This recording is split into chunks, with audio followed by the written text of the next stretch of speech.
Yup, we just getting done with that gym, baby. Got it in. We stand on the grind. We stand on the hustle, man. Quick video, though, man, for my young people.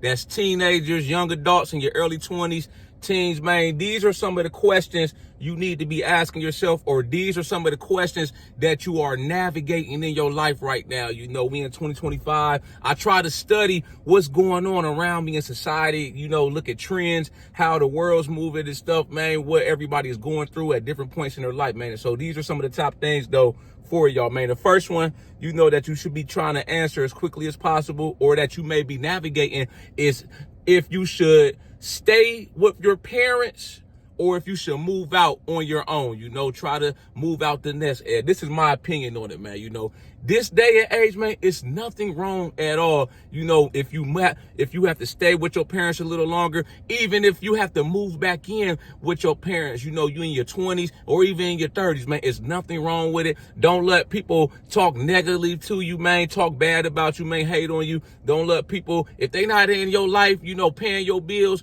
or, you know what I'm saying, y'all doing some kind of business together, then that ain't got shit to do with them, man, because this is the thing, man. It's getting harder and harder out here, you know what I'm saying? So, like I say, if you got to move back in with your parents for a little bit, man, you know, so you can get on your feet, you can stack up your dollars, you know, trying to buy your first house, something like that, or you in college right now, you know, stuff is kind of tight, money's tight, things are a little expensive, man. Ain't nothing wrong with it, you know what I'm saying? That's just the day and age that we in, you know, like I said, man. Don't let nobody get in your ear, you know, tune out all that stuff, man. You know, people always gonna have something to say about you, whether you doing good or bad. You know, long as you being productive, you know, and you working towards your goals and your parents is on board with them, you know, you could probably throw them a few dollars, help out with a few bills, put groceries in the fridge. Don't just be in there, you know, freeloading, you know, trying to take advantage of the situation. You know, actually take advantage of it in a positive way. You know, like I said, you move back in with your parents for a year or two so you can stack your money up. Then you go out on your own, buy your apartment or buy your crib, and know, stuff like that, man. That's how you do it, man. This is the next thing, man. Do you need to go to college? This is my opinion on that, man. I feel like it's all dependent on what you're trying to do with your life, man. If you got your goal figured out, you know, and you don't necessarily need college to, you know, do that. Let's say you're trying to be a plumber or I don't know, something like that. You only got to go to school or trade school for 6 weeks, something like that. You don't necessarily need to go to college for 4 years. You know, I went to college, you know, I got a football scholarship. So, you know, I took advantage of that. You know, that was my ticket out. You know, I grew up in the hood. So that was my ticket out of the ghetto. You know what I'm saying? But I took advantage of the situation and I knew why I was there, you know, and while I was there, you know, I got my degree in criminal justice, you know, then I ended up getting into working as a correctional officer. I didn't think that I would never be doing anything like corrections. That's just how it played out. You know, I didn't know what I wanted to do with my degree. You know, I'm 19, 20 years old, about to graduate college. You know, I talked to one of my college professors. He was like, I used to be a CO back in the day before I became a college professor. So you could try that out. So I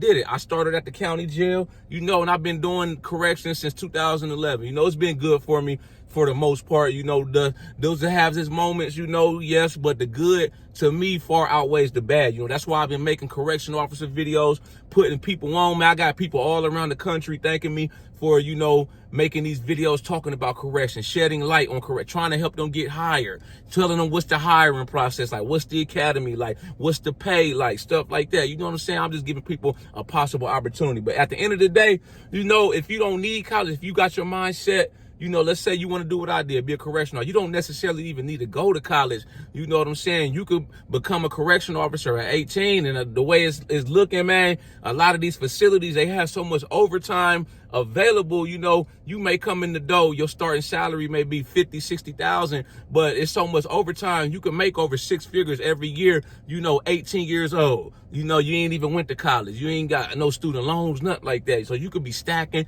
Let's say you stay with your parents for a couple years after you graduate high school, man. By the time you 20, 21, you can have so much money saved up. You ready to buy your first house. You know, you ain't even hardly got no debt. You got money in your investments, your retirement account. If you plan it smart with your finances, man, most people at 21, they're not thinking like that. You will be ahead of the game. This is the next thing, man. How should I manage my student loans or other debt? You know, let's say you do go to college, you know, you may have got a couple scholarships, but you mostly had to take on student loans, this and that, you know, so you graduate college with student loans, you may got some credit card debt, stuff like that. How do you navigate that, man? You know, this is my opinion on that. You know, when it comes to debt, you always want to prioritize the high interest debt first. So what's high interest debt? Stuff like credit cards, you know, they got like 20-25% interest rate on that. That's the stuff you want to be trying to pay off as quickly as possible. You know, when it comes to student loans, stuff like that, man, a lot of jobs and employers these days, you know, they got this program now where they got the student loan forgiveness, a lot of student loan interest, you know, it's not as high as like the credit card debt. So you can send in the minimum payment while you're trying to knock out your credit card debt as fast as possible. Then once you knock out your credit card debt, just shift the money that you were sending on the credit card debt. Now you can start attacking your student loans. You know what I'm saying? Little by little, you know, a lot of people, they might graduate with damn $80,000-$100,000 in debt, man. You know, just try to find you a job in your field, make the money, man, you know, and it takes time. You know, it's like you can't just expect to pay off $100,000 in a year or two unless you get like an inheritance, something like that, man. You just keep chipping away with it, stay consistent, don't get down. You know what I'm saying? You knew what you were signing up for when you went to college, man, you know, so you got to figure out the play and put the play into motion. This is the next thing, man. You know, will I ever be able to buy a house, or should I buy a house or rent? You know what I'm saying? That's the thing. You know, the interest rates with houses are going up more and more over the years. You know, when I got my house and bought my house back in 2015, the interest rates were like 2-3%. So I still got damn near my same rate. The last I looked at the interest rate, I think a month ago, it was like damn near like 7%. And this is another thing too. You know, the housing price, you know, the price of houses have increased over the years. You know what I'm saying? I look at my house. When I bought my crib, it was like $155,000 I paid for it. Now the price of houses in my neighborhood are like $300,000 to damn $400,000 for a house, you know, so it's not going to do anything but just keep going up. They're not making, you know, you can't make no more land. You know what I'm saying? You can knock down trees and put more houses up, but they're going to go with whatever the current rate is, whatever the average housing price is for other neighborhoods in that area. So like I said, man, when it comes to should you buy a house or not, man, you know, it may take a little longer. You may, like I said, have to stay with your parents, you know, but you just plug away with it, man. You know, you want to buy a house, you know, stack up your dollars, man. It may take another year or 2, 3 years, you know, but it's well worth it if you feel like that's what you want to do. This is another thing I tell y'all when it comes to buying houses, you know. Always, if you know you're going to be in that area for like, I don't know, 5 to 10 to 15 years, then it's always good, I feel, to try to buy a house if you can, if it's feasible. If you know you are, you know, going to be moving, you may be getting another job within a year or two, then your best bet is probably just the rent. You know what I'm saying? Yeah, it may look like you're throwing money away, but, you know, in the long run, once you get settled in and you figure out where you want to be at, you know, you figure out what state or what side of the country you want to be at, then you can look in buying a house. You know you're going to be there. So me, you know, I went to college in West Virginia. I worked at a jail in a federal prison in West Virginia, but I knew I wanted to transfer eventually, you know, so I came down here to North Carolina. I checked the area out. I liked it. I was like, I can see myself living here long term. So boom, when I put in my transfer and I got picked up at the prison out here, you know, I started house hunting for houses. You know, I have been saving like the 2 years I was at my last federal prison. I was working overtime. I was stacking up for a down payment on a house because I already had it in my head. I wanted to buy a house wherever I transferred to. You know, I was tired of renting. You know, I wanted to be going to something towards a house. So that's what I did. When I came down here, you know, like I said, it went smooth. I found a realtor, ended up buying me a house. I've been in the same house since down there, going on 11 years. So, you know, I'm probably going to stay here, you know, long term. I may buy another house in the future. You know, it all depends, you know, but right now I'm comfortable. It has, you know, most of the stuff I need, you know. This is the next thing, you know. Should I prioritize saving or paying off debt? You know, some people, especially once you get in your career, you have to pick. Now, I ain't even gonna say pick. No, you face this dilemma. You know, you got debt, credit card debt, student loans. You got your retirement goals you're trying to hit. You're trying to save money for the future. You know, you're trying to build up your savings. So which should you do first? My opinion is you should try to do both. You know, this is what I mean by that. Okay, you got your debt, like I said, your credit card debt. You're trying to pay that off as fast as possible. All your other debts, you know, you might got a car payment, student loans, stuff like that. You know, you can send in a minimal payment while you're knocking out that credit card debt. And two, if you get into a career and your employer offers a retirement account and they offer you a match, what I mean by that is certain employers, like my job, for instance, you know, if I put 5% into my retirement account, they match you up to 5%. So that's like 100% return on your money. So it's basically like you putting in 10%. A lot of employers do that. So you could at least try to put in the minimum into your retirement account to get that match. Because if you don't, that's leaving free money on the table. Boom. So you got your retirement taken care of. If you got any money, you know, at the end of the month, after you pay your bills, you putting a lot towards your debt. You know, you could try to save that in an outside savings account, brokerage account. You know, I buy stocks. You know, I work a lot of overtime. So a lot of that money, man, you know, I don't really have any debt. You know, both my cars are paid off. I never really had student loans. Like I said, no credit card debt like that. So a lot of my overtime money I work at the prison, you know, I put that in the stock market, crypto. I put like 25% in my retirement account. But, you know, I didn't start there. I'm 35, so, you know, this is years in the making. I've been working. That's why I say it takes patience. You got to build this thing up and stay consistent, man. You can't expect to hop to the front of the line over somebody that's been grinding, that's been, you know, sacrificing, paying off debt little by little, man.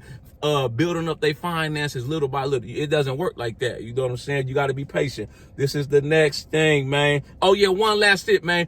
When it comes to your retirement account, you know, you younger, you might be moving around to different jobs early in your career. Always try to roll your 401k or your retirement account over to your new job, because if you don't, what's going to happen is, you know, you're going to have to pay taxes on that money. It's like you're getting income, and you're going to get penalized because you're not retirement age and you took a withdrawal from your retirement account before you reach that age. So I wish I would have did that. You know, when I worked at the county jail, I had like $5,000. I just ended up cashing it out, and I had to pay taxes, and I had to pay 10% penalty. So I really was left with like maybe $3,500. You know, I used that when I got on at the federal prison, you know, to get my new townhouse. But if I could go back, I probably would have rolled it over, this and that, man. That's another little free game for you right there. This is the last thing, man.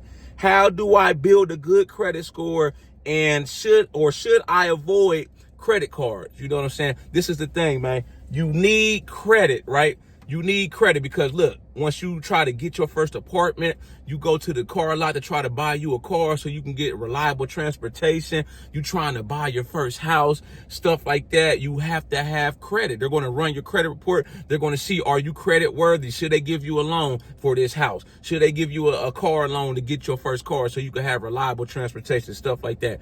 You know, if you young, 18, 20, the easiest way to build your credit up is you could try to do what you get on your parents' credit report, right? So basically, your parents, they'll put you on their credit card, you know, if they have credit cards, and boom, you just building your credit up like that, man. You know, that's free game right there if you're in high school. You know, if you're not fortunate to be in that situation, what you could do also is, let's say you got a little part-time job, you in high school, college, what you could do, you could try to go to your bank, right? You get a bank account, you tell them, I want a secure line of credit. So basically what that means is, let's say you got $1,000, right? You deposit that into the bank, and they're going to be like, they'll give you a credit card up to $1,000. So basically that's what's called a secure credit line. If you don't pay back that $1,000, let's say you max out your credit card, you're not responsible, you don't pay it back, they have the $1,000 you deposited as collateral. Then, okay, boom, you get the credit card, boom, they approve you, bam. How do you build your credit up? Just put small stuff on there that you will buy. Like, let's say you go to the grocery store, you getting gas. Just swipe your credit card, stuff you're going to buy anyway, stuff you're going to have to pay when you get paid anyway. You going out to eat, stuff like that, you know. Bills, any monthly bills or expenses you got, put it on your credit. That's what I do right now, right? So I'm in a situation now where the credit card companies, they pay me to use their credit cards, right? So like I said, I put as many of my bills on my credit card as I can, and it's stuff that I'm going to pay anyways when I get paid, and then I just pay it off at the end of the month. And then they have what's called cash back rewards points. So every time you swipe your card, depending on where you swipe it at, gas stations, restaurants, anything like that, man, they give you rewards points. By the end of the year, you know, I'll be having like $1,000 to almost $1,500 in cash back rewards points, and it didn't cost me a dime because I pay off the balance on my credit card before it's due, so I don't incur any interest, man. Free game right here, man. You know, I'm putting y'all on the hacks game. You know, somebody, you know, you may not know this stuff. You may not have somebody in your corner to tell you this. A lot of this I had to learn on my own, you know, as I went through my 20s, navigating my 20s, my early 30s. I'm 35 now, you know, so I'm just trying to pass on some wisdom and some advice to the younger generation. Y'all like this video, make sure you subscribe to my channel at the Ghetto Bodybuilder. Follow me on Instagram, TikTok at the Ghetto Bodybuilder. I got merchandise for sale. This one of my shirts right here. No pain, just gain. I got snapback hats, grind harder for sale on my website. Check out my website. I got any input, thoughts, comments on this video, make sure you drop a comment. I'll be sure to get back with you as soon as I can. Y'all know how we coming. Let's get motivated.